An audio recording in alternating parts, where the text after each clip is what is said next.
संगमनेर तालुक्यातील कऱ्हे घाटामध्ये गुटखा वाहतूक करणारी MH01BB 9149 क्रमांकाची इनोव्हा गाडी दरीमध्ये कोसळली आहे. इनोव्हा कारमध्ये लाखोंचा गुटखा आढळला. सदर गुटखा हा तालुक्यातील पठार भागातील कुख्यात गुटखा माफियांचा असण्याची शक्यता आहे. या अपघाताची माहिती मिळताच संगमनेर तालुका पोलीस ठाण्याचे पोलीस निरीक्षक प्रवीण साळुंखे यांनी घटनास्थळी धाव घेतली. या कार चालकाचं नियंत्रण सुटल्यानं गाडी कऱ्हे घाटात दरीत कोसळली. यातील गुटखा वाहतूक करणारे दोन्ही युवक जखमी झाल्याची माहिती मिळते. या दोन्ही तरुणांना तातडीने उपचारार्थ संगमनेर शहरातील खासगी रुग्णालयात दाखल केलंय. त्यानंतर पोलिसांनी ही गाडी क्रेनच्या साहाय्यानं दरीतून वर काढली. या गाडीमध्ये परराज्यातून आलेला जवळपास 8,37,000 रुपयांचा गुटखा संगमनेर शहर पोलिसांनी जप्त केलाय.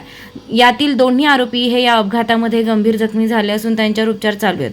या ठिकाणी सहाय्यक पोलीस निरीक्षक महेश शिंदे, शांताराम झोडगे, बाबासाहेब शिरसाट यांनी या इनोव्हा गाडीतून विमल पान मसाला, रजनीगंधा पान मसाला असा जवळपास 8,37,000 रुपयांचा गुटखा जप्त केलाय.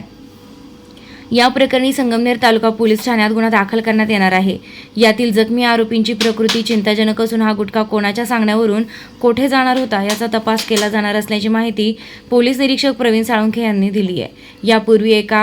यापूर्वी तालुका पोलिसांनी सायखिंडी फाट्यानजीक एक स्कॉर्पिओ गाडी पकडली होती. तिच्यातही लाखो रुपयांचा गुटखा जप्त केला होता. आता पुन्हा हा गुटखा मोठ्या प्रमाणात मिळून आलाय. सदर कार ही संगमनेर तालुक्यातील पठार भागातील एका अवैध व्यावसायिकाची असल्याचं बोललं जात आहे. सदर अपघातग्रस्त तरुण देखील पठार भागातील असल्याची माहिती मिळते. संगमनेर तालुक्यातील पठार भाग हा गुटखा माफियांचा बालेकिल्ला बनलाय. वारंवार गुटखा पकडून जामिनावर हे माफिया बाहेर येतात व पुन्हा अशाच प्रकारचे गुन्हे करतात.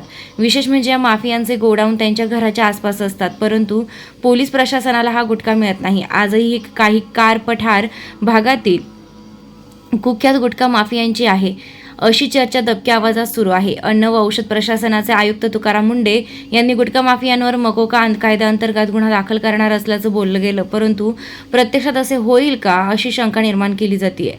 मागील आठवड्यात अशाच गुटखा माफिया प्रभाकर गुळवे हा जामिनावर बाहेर आलाय.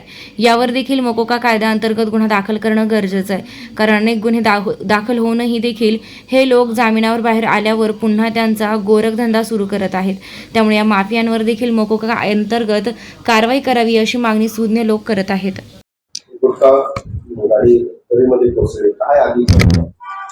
आज दिनांक 9 जुलै 2026 रोजी सकाळी 7 वाजण्याच्या सुमारास बातमी मिळाली की नाशिककडून कऱ्हे घाटातून संगमनेरकडे येणारी इनोव्हा गाडी क्रमांक MH01BB 9149 या गाडीचा अपघात झालेला आहे. ती रस्त्याच्या कडेला पलटी झालेली आहे दरीमध्ये. तर आम्ही स्टाफसह त्या ठिकाणी जाऊन सदर गाडीची खात्री केली, तर त्या गाडीमध्ये 2 जखमी तरुण होते. ते आमच्या जाण्यापूर्वीच दवाखान्यात शिफ्ट केलेले होते. ते जखमी आहेत. त्यांची माहिती घेणं चालू आहे आणि सदर गाडीचं लोकांच्या समवेत गाडी रस्त्यावर घेतली असता सदर ठिकाणी गाडीमध्ये 8,37,000 रुपयाचा गुटखा, ज्याच्यामध्ये विमल आणि इतर रजनीगंधा वगैरे बाय प्रोडक्ट आहेत, तो बाहेर राज्यातला गुटखा ते घेऊन येताना गाडी पलटी झालेली आहे. तर सदरमध्ये जे आरोपी आहेत त्या आरोपींना लवकरच आपण गुन्हा दाखल करून अटकेची कारवाई करीत आहोत.